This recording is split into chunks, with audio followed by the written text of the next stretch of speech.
இதந்தரு மனையின் நீங்கி இடர்மிகு சிறைப்பட்டாலும் பதந்தரு இரண்டும் மாறி பழி மிகுந்து இழிவுற்றாலும் விதந்தரு கோடி இன்னல் விளைந்தென்னை அழித்திட்டாலும் சுதந்திர தேவி உன்னை தொழுதிடல் மறக்கிலேனே என்கிற பாரதியினுடைய வரிகளோடு 78வது சுதந்திர தினத்தை சீரோடும் சிறப்போடும் கொண்டாடி கொண்டிருக்கிற இந்த அருமையான தருணத்தில் என்னை இந்த நிகழ்விற்கு அழைத்து சிறப்பித்திருக்கிற ஸ்ரீ ராமகிருஷ்ணா பள்ளியினுடைய கல்வி ஆலோசகர் திரு மாதேஷ் ஐயா அவர்களுக்கு என்னுடைய பணிவான வணக்கங்களை முதலில் உரித்தாக்கிக் கொள்கிறேன்.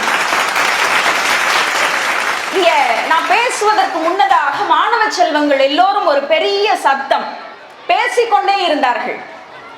எல்லாரும் அமைதியா இருங்கன்னு சொல்லிக்கிட்டே இருந்தாங்கல்ல. இங்க இருக்கிற பெரியவர்களுக்கெல்லாம் நான் ஒன்று சொல்லுகிறேன்.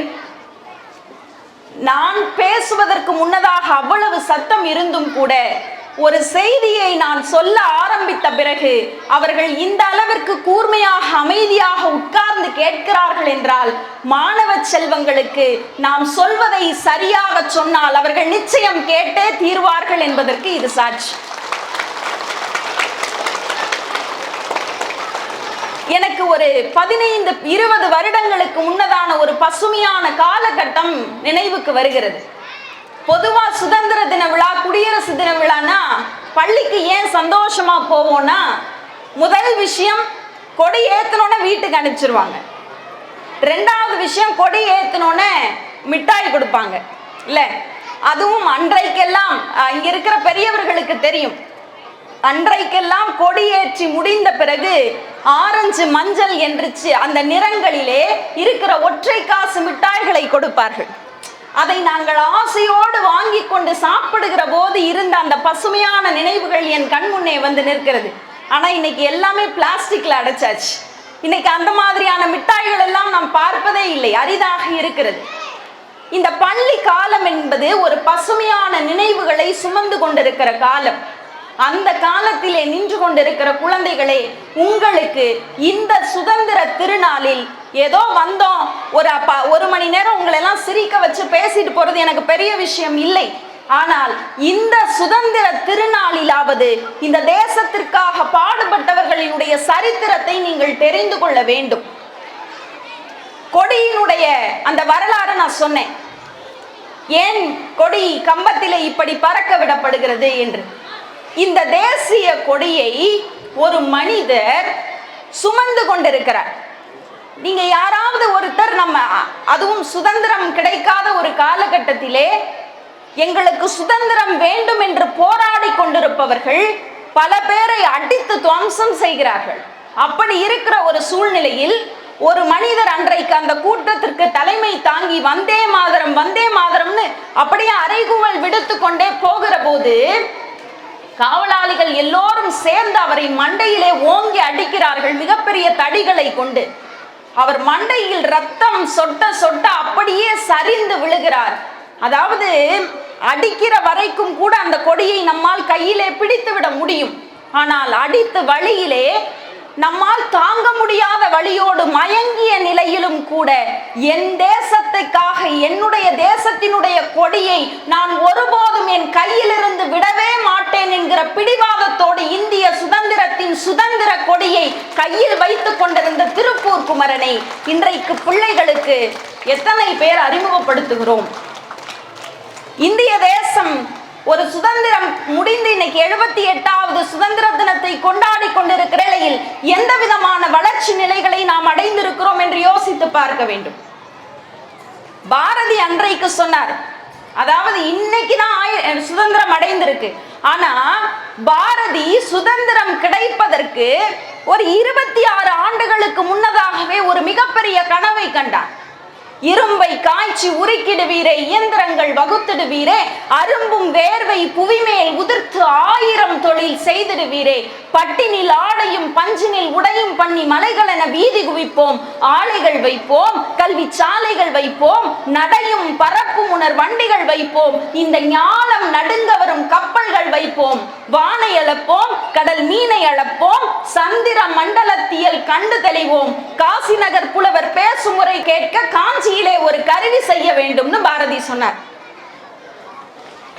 அப்படி 26 ஆண்டுகளுக்கு முன்னதாக பாரதி ஆசைப்பட்ட அத்தனையும் இன்றைக்கு நாம் அனுபவித்துக் கொண்டிருக்கிறோம். அப்படிதானே? காசி நகர் புலவர் பேசும் முறை கேட்க காஞ்சியிலே ஒரு கருவி செய்ய வேண்டும்னு பாரதி சொன்னார்ல. காசியில பேசுற யாரோ ஒருத்தருடைய பேச்சை காஞ்சியில கேட்கணுமா? அதுக்கு என்ன பண்ணணும்? ஒரு கருவி வேணும்னு பாரதி அன்னைக்கு கேட்டார். இன்னைக்கு இந்த இடத்திலே உங்கள் பள்ளியிலே நான் நின்று கொண்டிருப்பதற்கு காரணம் என்ன தெரியுமா? திருச்சியிலே பேசிய, மலைக்கோட்டை மண்ணிலிருந்து பேசிய என் உரை வீச்சை இந்த கிருஷ்ணகிரி மாவட்டத்திலிருந்து ஒரு மனிதர் கேட்டு என்னை அழைத்திருக்கிறார் என்றால் பாரதி கண்ட கனவு உண்மையிலேயே நிறைவேறி இருக்கிறது தானே? ஆனால் இந்த தகவல் தொழில்நுட்பத்தை வைத்து நாம் இன்னும் எவ்வளவு சாதனைகளை படைக்க வேண்டும்? அதுதான் இளைய சமுதாயத்திற்கு இருக்கிற மிகப்பெரிய சவாலாக இருக்கிறது. எல்லா வளர்ச்சிகளையும் நாம் இன்றைக்கு அடைந்திருக்கிறோம். அதற்கு அடிப்படையிலேயே தன் இன்னுயிரை ஈந்த சுதந்திர போராட்ட தியாகிகள். சார் சொன்னார்ல, பகத்சிங். அந்த பகத்சிங் கதையை அவர் நேரம் கருதி மிக சுருக்கமாக சொல்லிவிட்டு போனார். அந்த பகத்சிங்கினுடைய சரித்திரத்தை படித்த எவராலும் அந்த புத்தகத்தை வைத்துவிட்டு அவ்வளவு நிம்மதியாக இருந்து விட முடியாது. பகத்சிங்கினுடைய சரித்திரத்தை படித்த பிறகு நம்முள் ஏதோ ஒரு கனல் வீசிக்கொண்டே இருக்கும். அந்த கதையை தான் நான் உங்களுக்கு சொல்ல போறேன். லாலா லஜபதி ராயினுடைய தலைமையிலே சைமன் குழுவை எதிர்த்து போராடுகிறார்கள். அப்ப அவங்களை எதிர்த்து போராடியதுனால ஆங்கிலேயர்கள் லாலா லஜபதி ராயை கைது செய்தறாங்க.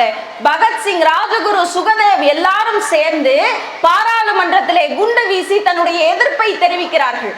சாண்டர்சனை சுட்டு வீழ்த்துகிறார்கள். இதெல்லாம் பண்ணதுனால பகத்சிங்கை கைது செய்து சிறையிலே அடைக்கிறார்கள். இதுவரைக்கும் எல்லாருக்கும் தெரிஞ்ச கதைதான். பகத்சிங்கை சிறையிலே அடைத்த பிறகு அவனுக்கு தூக்குக்கான நாள் முடிவு செய்யப்படுகிறது.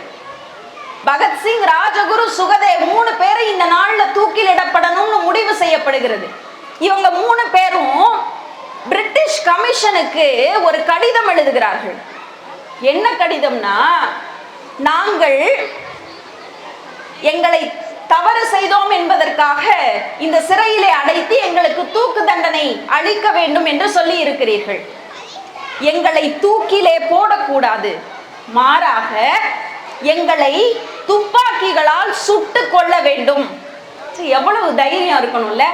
துப்பாக்கியால் சுட்டு கொள்ள வேண்டும். அப்படி துப்பாக்கியால் சுட்டுக் கொள்கிற போது எங்கள் உடம்பிலிருந்து வருகிற இரத்த துளிகள் இந்த தேசத்தின் மீது பட வேண்டும்.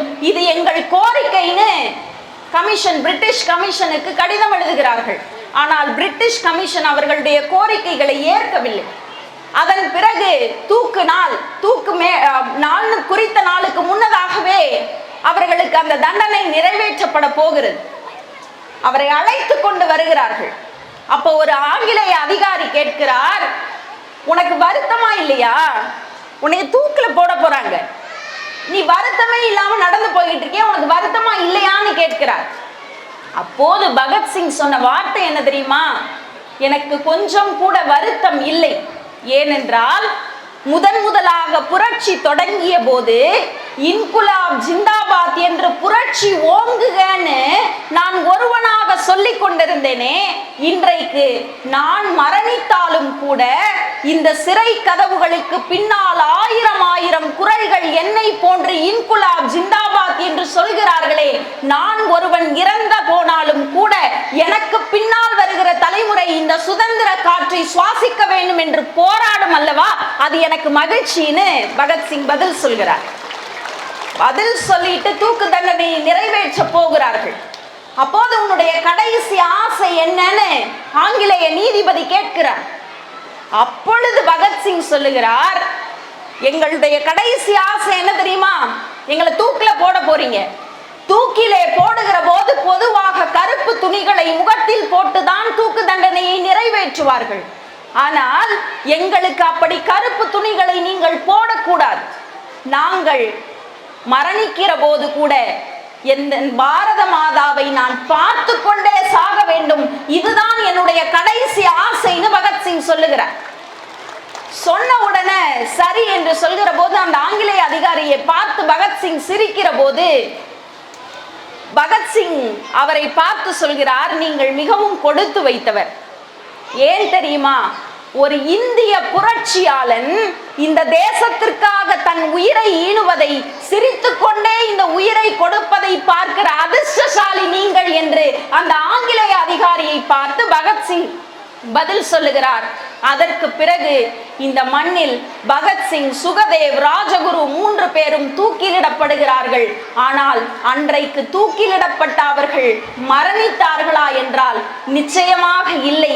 இன்றைக்கு வரைக்கும் அவர்கள் விதைத்த புரட்சியினுடைய அந்த கீதங்கள் நம் காதுகளில் இசைத்து கொண்டே இருக்கிறதே.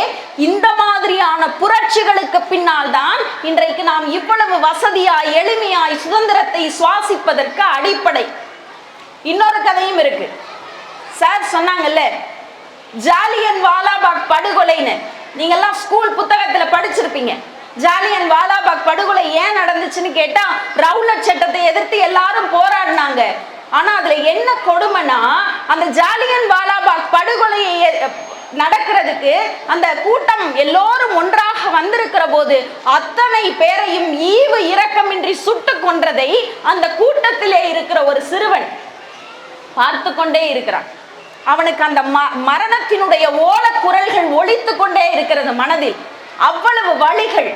என்னுடைய தேசத்திலே வந்து எங்கள் நாட்டு மக்களை எல்லாம் ஈவு இரக்கம் இல்லாமல் இவன் கொள்கிறானே என்கிற அந்த வலி அவன் மனதிலே இருந்து கொண்டே இருக்கிறது. அதற்கு பிறகு அதை மனதில் சுமந்து கொண்டே அவன் ஓடிக்கொண்டிருக்கிறான். சுதந்திர போராட்டங்களில் பலவற்றில் ஈடுபட்டு கடைசியாக ஜெர்மனிக்கு போகிறான். அங்க போயிட்டு ஜெர்மனியில போய் நிறைய போர் பயிற்சிகளை எல்லாம் கற்றுக்கொள்கிறான். கற்றுக்கொண்டதற்கு பிறகு ஜாலியன் வாலாபாக் படுகொலைக்கு ஒருவன் காரணமாக இருந்தானே, அந்த ஜெனரல் டயரை ஒரு 20-25 ஆண்டுகளுக்கு பிறகு வஞ்சம் தீர்க்க வேண்டும் என்கிற மனதிலே அந்த வெறியை வைத்துக் கொண்டு அந்த ஜெனரல் டயரை உத்தம் சிங் என்கிற ஒரு மா மனிதன் அங்கே சுட்டுக் கொள்கிறான். அவன் சுட்ட பிறகு நம்ம நாட்டுல சுட்டாவே கைது பண்ணிடுவாங்க. அவர்களுடைய நாட்டிலே போய் யார் ஜாலியன் வாலாபாக் படுகொலைக்கு காரணமாக இருந்தானோ அவனை சுட்டுக் கொள்கிறான். சுட்டு கொன்னோன எல்லாரும் கைது செய்கிறார்கள். அவனை நீதிமன்ற காவலிலே விசாரிக்கிறார்கள். இந்த இடம் ரொம்ப அழகா இருக்கும். நீதிமன்ற காவலிலே விசாரிக்கிற போது கேட்கிறார்கள், எங்கள் நாட்டில் வந்து எங்கள் அதிகாரியை கொன்றதற்கு உனக்கு என்ன தண்டனை தெரியுமா அப்படின்னு. தெரியுமே. எதற்காக எங்கள் நாட்டுக்கு வந்து இப்படி செய்தாய்? சரி, உனக்கு வேறு வழியே இல்லை, உனக்கு மரணம் தான் கடைசி வழி, உன்னுடைய கடைசி ஆசை என்னன்னு உத்தம் சிங்கிடமும் கேட்கிறார்கள். அப்போது உத்தம் சிங் சொன்ன பதில் குறித்து வைத்துக் கொள்ளுங்கள் பிள்ளைகளை. உத்தம் சிங் சொன்ன பதில் என்ன தெரியுமா? நான் ஏன் தெரியுமா இத்தனை ஆண்டுகள் கழித்து வந்து ஜெனரல் டயரை உங்கள் மண்ணில் சுட்டு கொன்றேன். எங்கள் தேசத்தில் இருக்கிற எல்லா மக்களையும் சுட்டு வீழ்த்தினான் அல்லவா, அவன் என் கைகளால் சுடப்பட வேண்டும் என்பதற்காக வந்தேன். சரி, உன்னோட கடைசி ஆசை என்ன? என்னோட கடைசி ஆசை, என்னுடைய உடல் இருக்குல்ல, அந்த உடலை இந்திய தேசத்திற்கு அனுப்பி விடாதீர்கள், உங்களுடைய இங்கிலாந்து மண்ணிலேயே புதைத்து விடுங்கள்னு சொல்ற. இப்ப நம்ம எல்லாருக்கும் ஒரு ஆச்சரியம் வரணும். இந்திய தேசத்தினுடைய சுதந்திரத்திற்காக போராடி கொண்டிருக்கிற எல்லோரும் என்ன நினைப்பார்கள்? எங்கள் தேசத்தில் நான் என்னுடைய கடைசி உயிர் மூச்சு போகணும்னு நினைப்பாங்க. ஆனா ஏன் இவன் இப்படி சொல்றான்னு திருப்பியும் கேட்கிறார்கள். உன்னுடைய தாயகத்துக்கு போகணும்னு உனக்கு ஆசை இல்லையா அப்படின்னு. அப்போது உத்தம் சிங் சொன்ன பதில், நான் உயிரோடு இருந்தபோது எங்கள் தேசத்தையே அவன் ஆட்சி செய்தான் அல்லவா, நான் இறந்த பிறகு உங்கள் தேசத்தின் 6 அடி மண்ணையாவது நான் ஆக்கிரமிக்க வேண்டும். ஒரு இந்தியன் உங்கள் தேசத்தின் 6 அடி மண்ணை நிரந்தரமாக ஆக்கிரமித்துக் கொண்டான் என்கிற அந்த அழியாத பெருமை எனக்கு வந்து சேர வேண்டும்னு உத்தம் சிங் பதில் சொன்னார். ஆக இந்த மாதிரியான வீரர்களால் தான் இன்றைக்கு நாம் சுதந்திர காற்றை அவ்வளவு எளிதாக சுவாசிக்க முடிகிறது பிள்ளைகளே. இப்படி வரலாறுகளை நாம் ஒவ்வொன்றாக பார்க்கிறோம். நான் பேசுகிற போதே சொன்னேன், நான் திருச்சியிலிருந்து வரேன். நீங்கள் எப்போதாவது வாய்ப்பு இருந்தால் திருச்சிக்கு வந்தவர்களுக்கு தெரியும், இல்லை இனிமேல் திருச்சிக்கு வருகிற போது வாய்ப்பு இருந்தால் பாருங்கள். மத்திய பேருந்து நிலையம் போகிற வழியிலே மேஜர் சரவணன் என்கிற ஸ்தூபி அவருக்காக வைக்கப்பட்டிருக்கும், நினைவு தூண் வைக்கப்பட்டிருக்கும். அந்த மேஜர் சரவணனுடைய பெருமையை பறைசாற்றும் விதமாக அங்கே அது நிறுத்தி வைக்கப்பட்டிருக்கிறது. அவர் என்ன செய்தார்? இராணுவத்திலே போய் தன் உயிரை கொடுத்தார். இப்போ மேஜர் சரவணன் இந்த தேசத்திற்காக தன்னுடைய உயிரை கொடுத்த பிறகு அவருடைய அம்மா அமிர்தவல்லி அம்மா அவர்கள் ஒரு அறக்கட்டளையை நடத்தி வருகிறார்கள். அவர்களிடம் போய் பத்திரிகையாளர்கள் எல்லோரும் கேட்கிறார்கள், அம்மா உங்களுடைய மகன் தானே மேஜர் சரவணன், அவர் இந்த நாட்டிற்காக உயிரை கொடுத்திருக்கிறார்.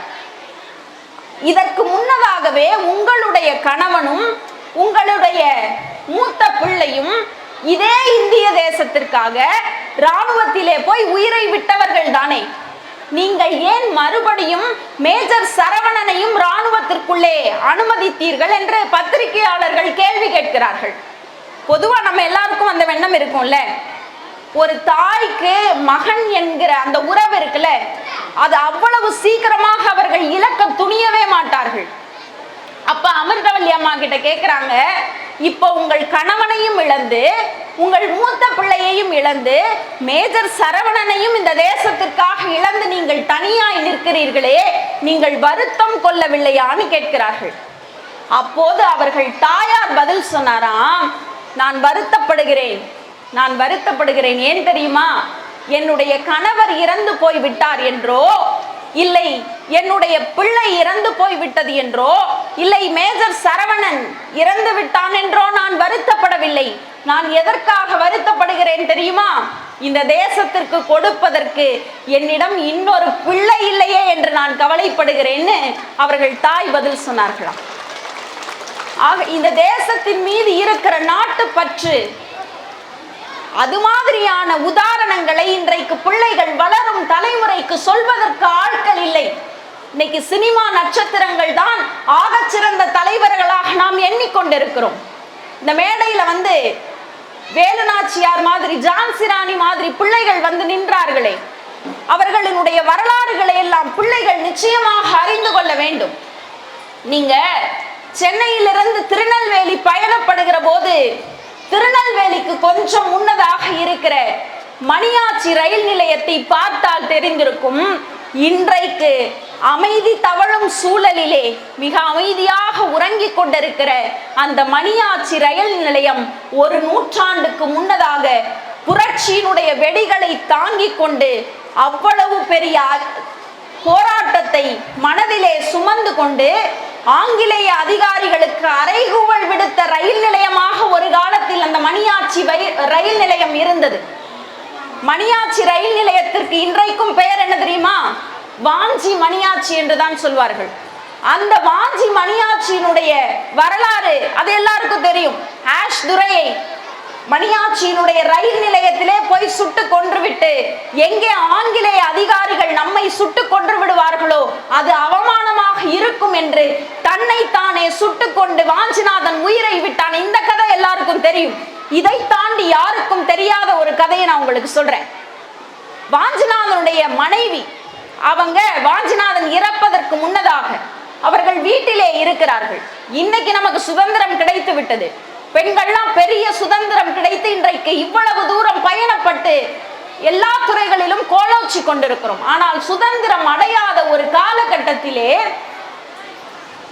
வாஞ்சிநாதனுடைய மனைவி வீட்டிலே இருக்கிறார்.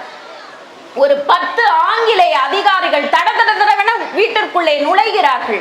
உங்களுக்கு எப்படி இருக்கும்? ஒரு 10 ஆங்கிலேய அதிகாரிகள் உள்ளே நுழைந்தவுடன் அந்த வீட்டிலே இருக்கிற மனைவி வேகமாக எழுந்து வெளியே வந்து, யார் நீங்கள் என்று கேட்கிறார். நாங்கள் ஆங்கிலேய அதிகாரிகள், உங்களுக்கு என் வீட்டில் என்ன வேலைன்னு கேட்கிறாள். அப்போது அவர்கள் சொல்லுகிறார்கள், உன்னிடம் ஒரு செய்தி சொல்லுவதற்காகத்தான் நாங்கள் வந்தோம். என்ன தெரியுமா?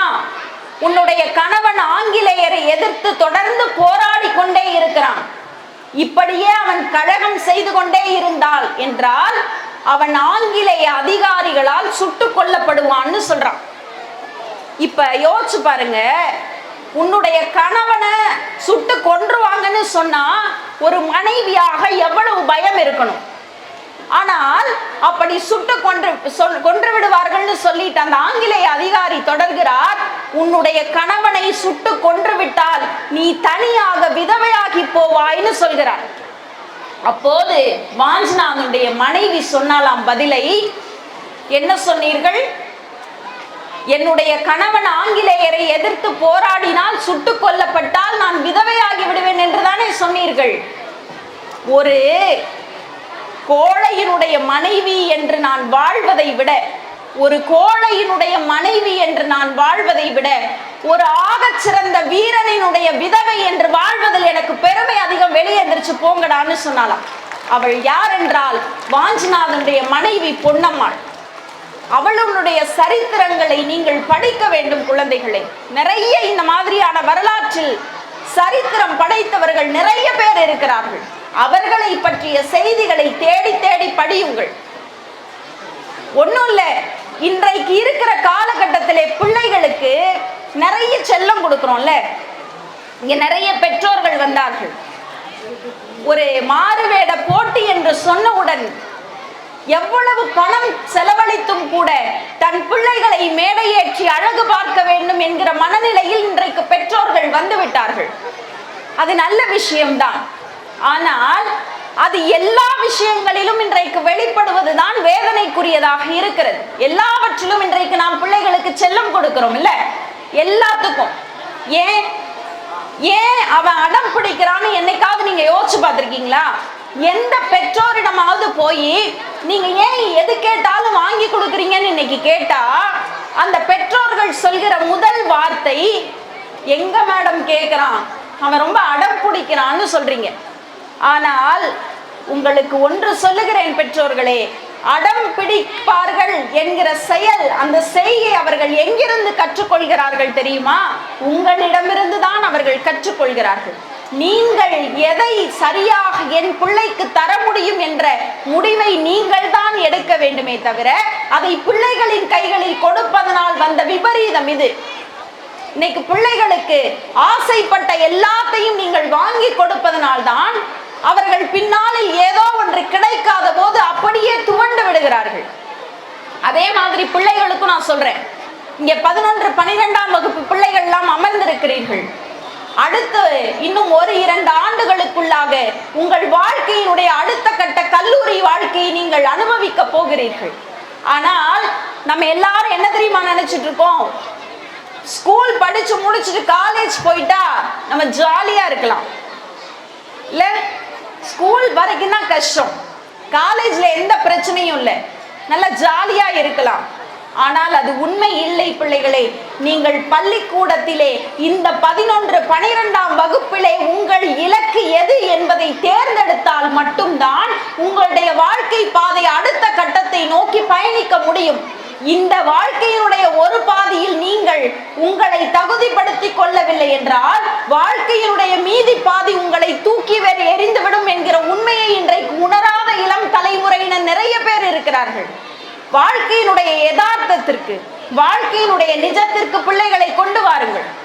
இங்க 11th 12th பிள்ளைங்களுக்கு தெரியும், சின்ன பிள்ளைங்களை விட்டுருவோம்.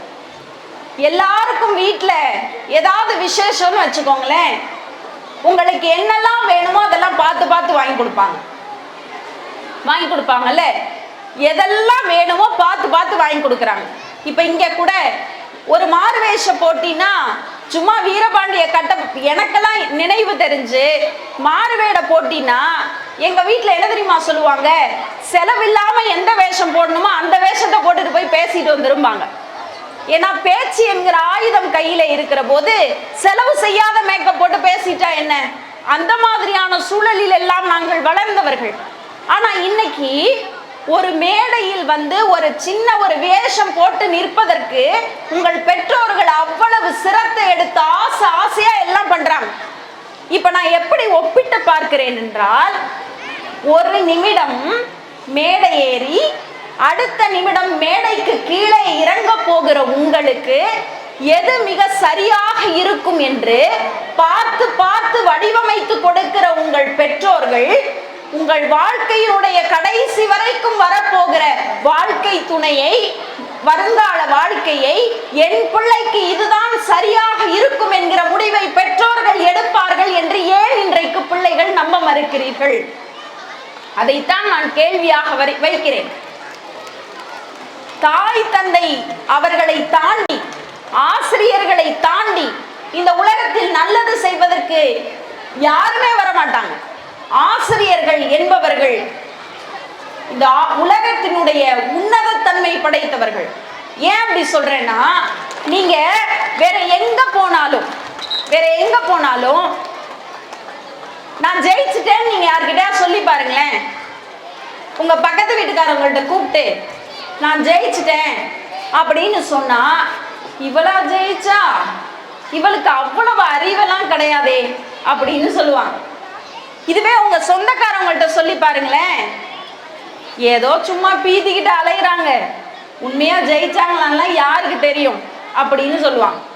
இப்படி உங்களுடைய வெற்றியை பார்த்து கொண்டாடுபவர்களை விட உங்கள் வெற்றியை பார்த்து ஏளனம் செய்பவர்கள் தான் இந்த உலகத்திலே அதிகமாக இருக்கிறார்கள். ஆனால் உங்களினுடைய வெற்றியை நீங்கள் போய் சொன்ன அடுத்த நொடி தன் வயிற்றில் ஈன்ற பிள்ளைகளின் வெற்றியை எப்படி உணர்வார்களோ அதே அளவுக்கு மகிழ்ச்சியை உங்களுடைய ஆசிரியர்களும் உணர்வார்கள் என்றால், அவர்களுக்கு இந்த பள்ளி வாழ்க்கையின் மூலம் நீங்கள் எதையாவது ஒன்றை செய்ய வேண்டாமா? நாம் வாழ்கிற இந்த வாழ்க்கையில் ஏதோ வந்தோம், ஸ்கூலுக்கு வந்தோம், ஏதோ படிச்சோம் போனோன்ற ஒரு மாதிரியான கட்டமைப்பில் இன்றைக்கு பிள்ளைகள் வந்திருக்கிறார்கள். அதுவும் ஒழுக்கம் அப்படிங்கிறதுலாம் இன்னைக்கு அப்படின்னா என்ன வேலைன்னு கேட்கிற அளவுக்கு பிள்ளைகள் இருக்கிறார்கள். எல்லா விதமான தீய பழக்கங்கள். இன்னைக்கு தொலைபேசி கொடுக்கிற அந்த சந்தோஷங்களை எண்ணிக்கொண்டு தாய் தந்தையரை விட்டொழித்து விட்டு இந்த தொலைபேசி தான் எனக்கு முக்கியம் நினைக்கிற பிள்ளைகள் நிறைய பேர் இருக்காங்க. அம்மாவும் அப்பாவும் ஆசிரியர்களும் கொடுக்கிற அந்த அறிவை, அனுபவத்தை உங்கள் தொலைபேசி எப்போதுமே கொடுத்து விடாது என்பதை பிள்ளைகள் உணர்வதே இல்லை. எந்த வாய்ப்பும் இல்லை. ஒரு வெள்ளையனிடம் அடிமைப்பட்டு கிடக்கிறோம். என்னால வீட்டை விட்டு கூட சுதந்திரமாக வெளியே வர முடியவில்லை. நான் நினைத்த வேலையை என்னால் செய்ய முடியவில்லை.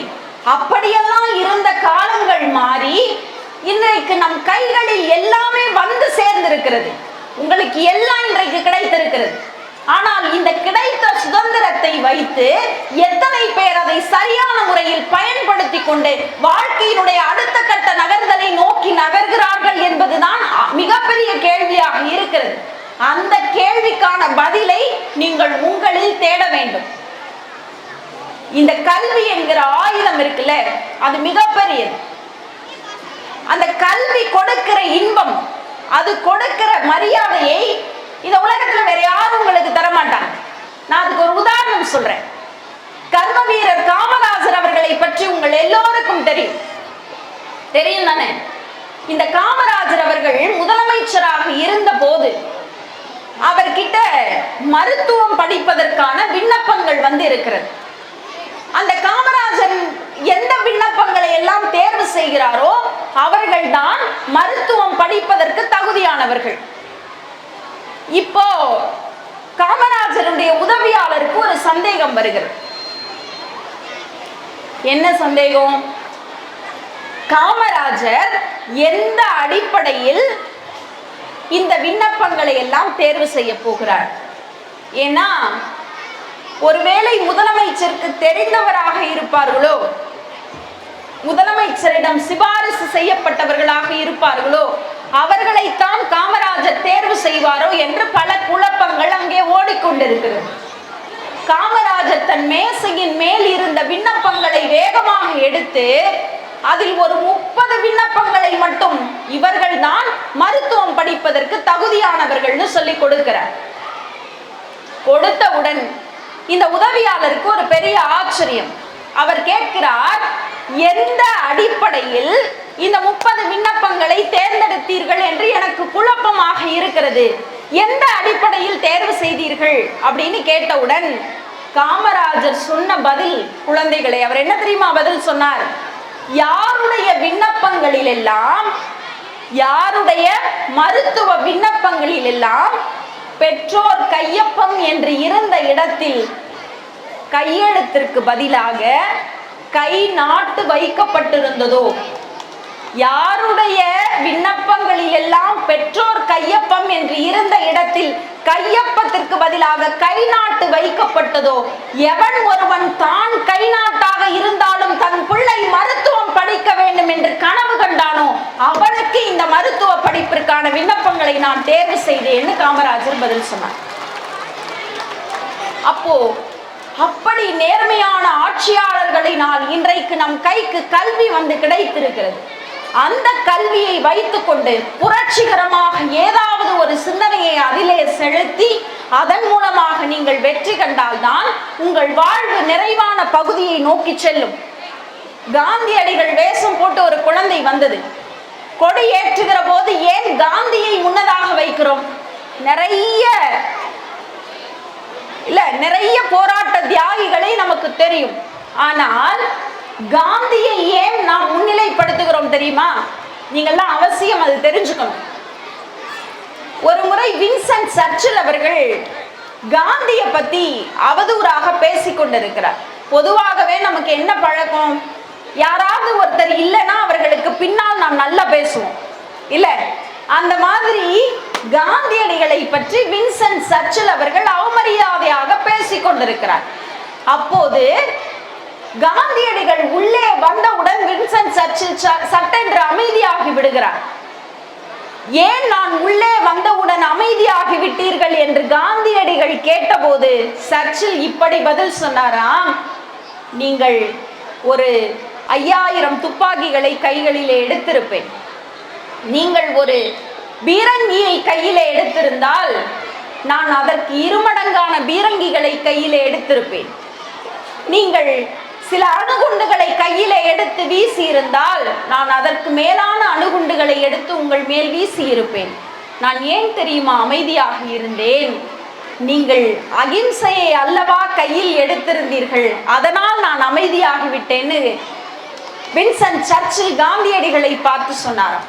அப்போ இந்த அகிம்சை என்கிற அந்த மருந்தை அதை வைத்துத்தான் சுதந்திர தேவிக்கு மருத்துவம் பார்த்து நமக்கு சுதந்திரம் கிடைத்தது என்றால், அகிம்சை வழியாக போராட்டம் எவ்வளவு செய்தும் கூட போராட்டங்களால் கிடைக்காத சுதந்திரத்தை அகிம்சை வழியாக பெற்று தந்து அந்நியனை அவன் நாட்டுக்கே ஓடச் செய்த பெருமை காந்தியடிகளுக்கு உண்டு என்பதனால் தான் அவரை தேசப்பிதா என்று சொல்கிறோம். சாதாரண ஆத்மாவை மகாத்மாவாக மாற்றியமைத்த பெருமை அகிம்சைக்கு உண்டென்றால், இன்றைக்கு இருக்கிற இளைய தலைமுறை எந்த அளவிற்கு அகிம்சையை கடைபிடிக்கிறார்கள் என்று தெரியவில்லை. எதற்கெடுத்தாலும் வன்முறை.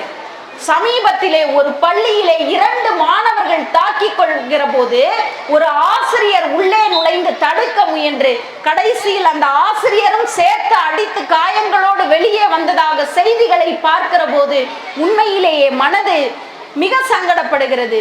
எதை படிப்பதற்கு, எதை கற்றுக்கொள்வதற்கு பள்ளிக்கு வருகிறோமோ அந்த பள்ளிகளிலேயே இன்றைக்கு வன்முறைகள் நடக்கிற அளவிற்கு ஒரு பேராபத்து நம் தேசத்திற்கு வந்திருக்கிறது என்றால், இதற்காகவா இவ்வளவு கஷ்டப்பட்டு நாம் சுதந்திரத்தை பெற்றோம்? ஏதோ சுதந்திரம் பெற்றுட்டோம், நம்மளும் இருக்கோம்னு இல்லை. இந்த சுதந்திரம் பெறுவதற்கு அவர்கள் பட்ட வழிகள், அவர்கள் பட்ட வேதனைகள், அதற்கு நாம் கைமாறாக எதை செய்ய போகிறோம்? நாம் கைமாறாக எதை செய்ய போகிறோம்? அந்த பதில் தான் உங்களிடம், ஒவ்வொரு இளைஞரிடம் இந்த இந்திய தேசம் தேடிக்கொண்டே இருக்கிறது. பாரதி நிறைய ஆசைப்பட்டார், எங்கள் நாடு இப்படியெல்லாம் இருக்கணும்னு ஆசைப்பட்டார். அது எல்லாம் இன்றைக்கு நமக்கு சாத்தியப்பட்டு இருக்கிறது. ஆனா பாரதி வாழ்ந்த காலத்திலேயே அவரை யாரும் பெருசா மதிக்கல, இல்ல? பாரதி இறந்த போது அவருடைய இறுதி ஊர்வலத்திலே ஈமொய்த்த அளவிற்கு கூட ஆட்களின் எண்ணிக்கை இல்லை அப்படின்னு ஒரு கவிஞன் வேதனையோடு பதிவு செய்தான். பாரதி இறந்த போது அவனுடைய உடலிலே ஈமொய்த்த அளவிற்கு கூட ஆட்களின் எண்ணிக்கை இல்லை என்று. ஆனால் ஒரு புது கவிஞன் இப்படி புதிய பார்வையிலே சிந்தித்தான். எல்லாத்தையும் நெகட்டிவா பார்க்க கூடாதுன்றதுக்கு அந்த புதிய கவிஞனுடைய சிந்தனை எனக்கு பளிச்சென்று மனதிலே வந்து உதிக்கிறது. பாரதி இறந்த போது அவன் இறுதி ஊர்வலத்தில் ஈமொய்த்த அளவிற்கு கூட ஆட்களின் எண்ணிக்கை இல்லை என்பது உண்மைதான். ஏன் தெரியுமா? இறப்பே இல்லாத ஒரு மனிதனுக்கு இறுதி ஊர்வலம் எதற்கு என்பதற்காகத்தான் பாரதியின் இறுதி ஊர்வலத்தில் யாரும் கலந்து கொள்ளவில்லைன்னு ஒரு புது கவிஞன் சிந்தித்தான்.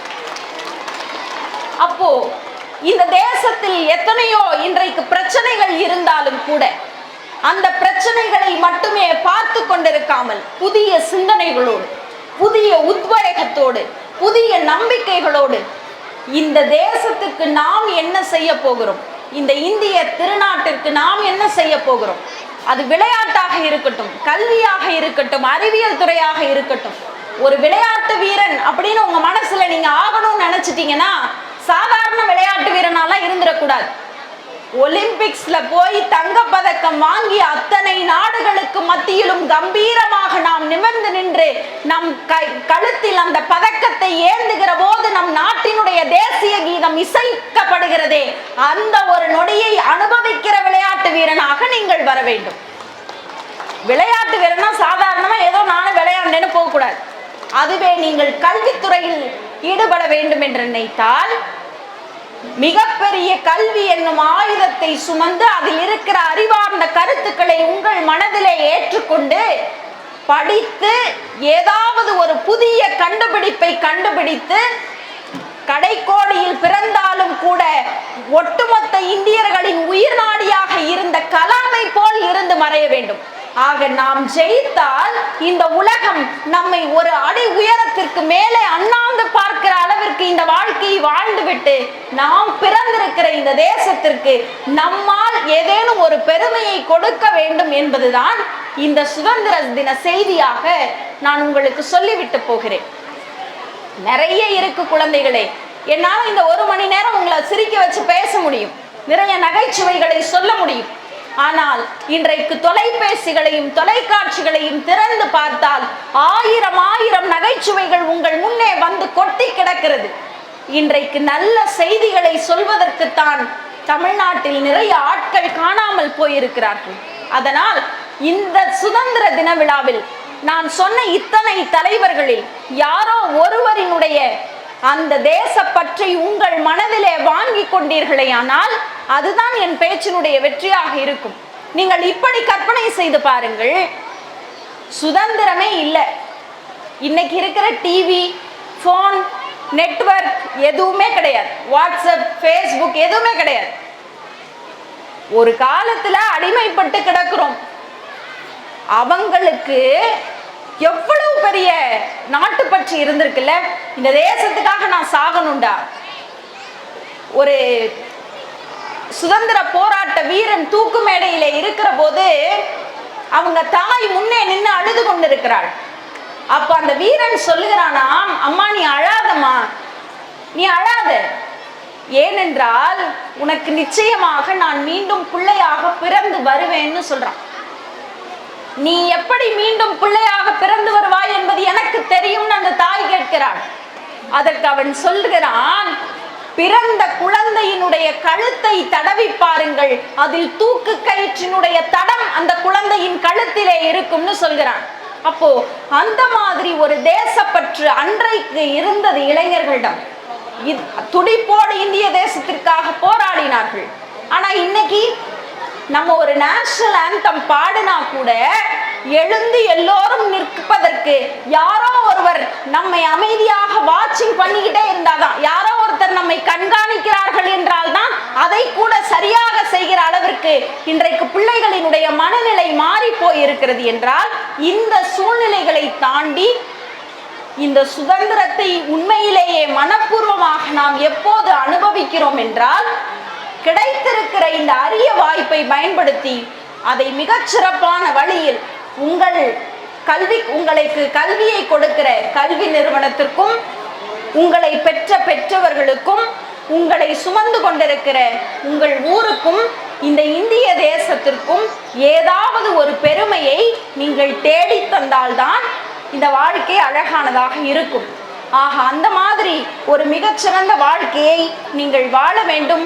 நிறைய படியுங்கள், நிறைய தேடி தேடி படியுங்கள். இந்த புத்தகங்களை படிக்கிற போது கிடைக்கிற செய்திகள் இருக்குல்ல, அது கொடுக்கிற இன்பம் மிக அலாதியானது. அந்த இன்பங்களை நாம் உணர்ந்து கொள்கிறவர்களாக நாம் இருக்க வேண்டும் என்று சொல்லி நிறைவான ஒரு விஷயம் சொல்லி விடைபெறுகிறேன். முடிச்சிடலாமா? நிறைய அமைதியாக சின்ன பிள்ளைங்க தான் பேசிட்டு இருக்காங்க, பெரிய பிள்ளைங்க எல்லாரும் நல்லா கேட்டுட்டு இருக்காங்க. இந்த நிகழ்விற்கு இவ்வளவு சந்தோஷம், இந்த நிகழ்விற்கு இவ்வளவு சிரத்தை எடுத்து எவ்வளவு அழகான ஒரு மேடை அமைப்பை உங்களுக்கு இது பண்ணி, உங்களுக்கு வெயில் அடிக்க கூடாதுன்னு அவ்வளவு சிரத்தை எடுத்து எல்லாவற்றையும் செய்திருக்கிறார்கள். இந்த சுதந்திர தினத்தன்று நான் சொல்கிற நிறைவு செய்தி, இந்த மண்ணிற்கு வந்து உதித்து எத்தனையோ பேர் தன் இன்னுயிரை கொடுத்து நாம் இந்த சுதந்திரத்தை அனுபவித்துக் கொண்டிருக்கிறோம் அல்லவா? இந்த சுதந்திரத்தின் வழியாக யாரோ ஒருவருக்கு உங்கள் வாழ்க்கையின் மூலமாக ஏதோ ஒரு நன்மையை செய்தால் அதுதான் உங்கள் வாழ்நாளினுடைய உயர்ந்த நிலையாக இருக்கும். ஆக எண்ணங்கள் வானோக்கி உயர வேண்டும், எழுத்தெல்லாம் சுடராகி எரிய வேண்டும், வண்ணங்கள் தெரியாத பார்வை வேண்டும், வயதுக்கு சரியான வாழ்க்கை வேண்டும், சொன்னபடி கேட்கின்ற உள்ளம் வேண்டும். இவை யாவும் கொண்டு தீர்க்கமான மனநிலையோடு தூங்கும் குழியை பறை கொண்டெழுப்பினோம், தூய தமிழரை தமிழ் கொண்டெழுப்பினோம் என்கிற வரிகளோடு நீங்கள் இனிமேலாவது இந்த சுதந்திரத்தின் அருமையை உணர்ந்தால், இனிமேல் தேசிய கீதம் இசைக்கும் போது நாம் எழுந்து நின்றால் மட்டும் போதாது, தேசிய கீதம் இசைக்கும் போது நாம் எழுந்து நின்றால் மட்டும் போதாது, நம் புரட்சியின் கீதம் கேட்டு இந்த தேசம் எழுந்து நிற்க வேண்டும் என்று சொல்லி நல்லதொரு வாய்ப்பிற்கு நன்றி கூறி விடைபெறுகிறேன். நன்றி, வணக்கம்.